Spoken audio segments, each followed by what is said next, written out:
శంషాబాద్లోని రాజీవ్ గాంధీ అంతర్జాతీయ విమానాశ్రయంలో డిఆర్ఏ అధికారులు భారీగా డ్రగ్స్ పట్టుకున్నారు. దుబాయ్ నుంచి వచ్చిన ఓ మహిళా ప్రయాణికుల వద్ద నుంచి అంతర్జాతీయ మార్కెట్లో 12 కోట్ల విలువైన 12 కిలోల హైడ్రోఫోనిక్ వీడ్ను స్వాధీనం చేసుకున్నారు. ఆమె లగేజ్లో అనుమానాస్పదంగా కనిపించిన డ్రగ్స్ ను గుర్తించి విచారించగా మరో బ్యాగ్లో కూడా డ్రగ్స్ ఉన్నట్లు తేలింది. నిందితురాలిని అరెస్టు చేసి మరింత విచారణ కొనసాగిస్తున్నారు.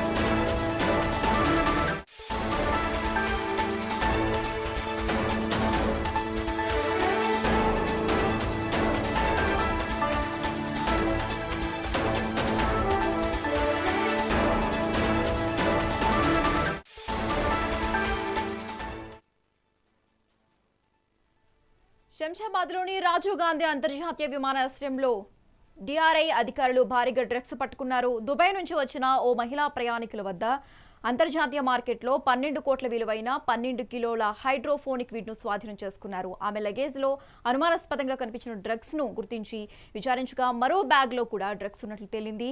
ఇక ఇదే అంశానికి సంబంధించి మోర్ అప్డేట్స్ మా ప్రతినిధి హారిక అందిస్తారు.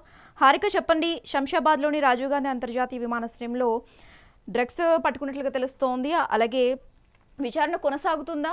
నిందితురాలను పట్టుకున్నారు, దీనికి సంబంధించి పూర్తి డీటెయిల్స్ ఇవ్వండి. శంషాబాద్ విమానాశ్రయంలో మళ్ళీ భారీ స్థాయిలో డ్రగ్స్ రవాణా బయటపడింది. శుక్రవారం ఉదయం నుంచి హైదరాబాద్ చేరుకున్న ఓ మహిళను డైరెక్టరేట్ ఆఫ్ రెవెన్యూ ఇంటెలిజెన్స్ అధికారులు అదుపులోకి తీసుకున్నారు. అయితే ఆమె లగేజ్ తనిఖీ చేయగా 12 కిలోల హైడ్రోఫోనిక్ గంజాయి బయటపడింది. దీని విలువ సుమారు 12 కోట్లుగా ఉండే అవకాశం ఉంటుంది అని చెప్పేసి అంటున్నారు. నిందితురాలు డ్రగ్స్ సూట్ కేసుల్లో దాచిపెట్టి స్మగ్లింగ్ చేయడానికి ప్రయత్నించిందని అధికారులు చెప్తున్నారు. అయితే ప్రస్తుతం కేసు నమోదు చేసి దర్యాప్తు చేపట్టారు. నిందితురాలి పూర్తి డీటెయిల్స్, అలాగే డ్రగ్స్ ఎక్కడి నుంచి తీసుకొచ్చారు, ఎక్కడికి తీసుకెళ్తున్నారు అంశాల మీద విచారణ కొనసాగుతుంది శశిరేఖ. అయితే శంషాబాద్ ఎయిర్పోర్ట్ ద్వారా ఈ మధ్య కాలంలో డ్రగ్స్ స్మగ్లింగ్ కేసులు ఎక్కువ అవుతున్నాయి. దీంతో చాలా ఆందోళన పడుతున్నాము అని చెప్తున్నారు. అంటే ఎంతవరకు ఇలా కొనసాగుతూనే ఉన్నాయి. ఒక పక్క డ్రగ్స్ దందాలు బయటపడుతున్నాయి, ఇంకో పక్క డ్రగ్స్ వాడుతున్న రేవ్ పార్టీలంటూ ఇటు అవుట్స్కట్స్ లో ఇలా దొరికిపోతున్నారు. అలాగే ఇప్పుడు ఈగల్ టీం ప్రత్యేకంగా ఏర్పాటు చేసినా కూడా ఇలా ఎన్ని డ్రైవ్లు ఏర్పాటు చేసినా ఇలా కొన్ని రవాణా మాత్రం కొనసాగుతూనే ఉంది అని చెప్పేసి అధికారులు చెప్తున్నారు.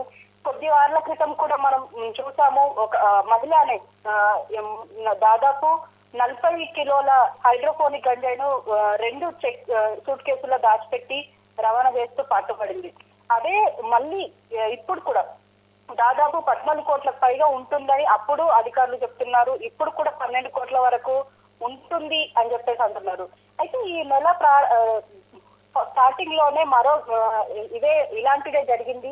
బ్యాంకాక్ నుంచి వచ్చిన 23 ఏళ్ల యువతి కూడా దాదాపు 13 కిలోల గంజాయి తీసుకొస్తున్నట్టు దొరికిపోయింది. అంటే అంతర్జాతీయ మార్కెట్ విలువ దాదాపు 3 కోట్లకు పైగా ఉంటుందని అధికారులు చెప్పారు. అయితే ఇప్పటికైతే అధికారులు అయితే దీని మీద పూర్తి డీటెయిల్స్ అయితే సేకరించే ప్రయత్నం అయితే చేస్తున్నారు శశిరేఖ. అంటే ఈమె ఎవరు, ఎక్కడి నుంచి వచ్చారు, అలాగే ఈమె వెనక ఎవరైనా ముఠా ఉందా, లేకపోతే అంతర్జాతీయ ముఠా ఉందా, లేకపోతే స్వదేశంలోనే ఇంకా ఎవరైనా ఉన్నారా అన్న కోణంలో ఇప్పుడు ప్రస్తుతం డిఆర్ఐ అలాగే ఎన్సిబి వంటి విభాగాలు దీనిపైన నిరంతరం పనిచేస్తూనే ఉన్నాము అని చెప్తున్నారు. అలాగే పూర్తి డీటెయిల్స్ త్వరలోనే చెప్తామని చెప్పారు శశిరేఖ.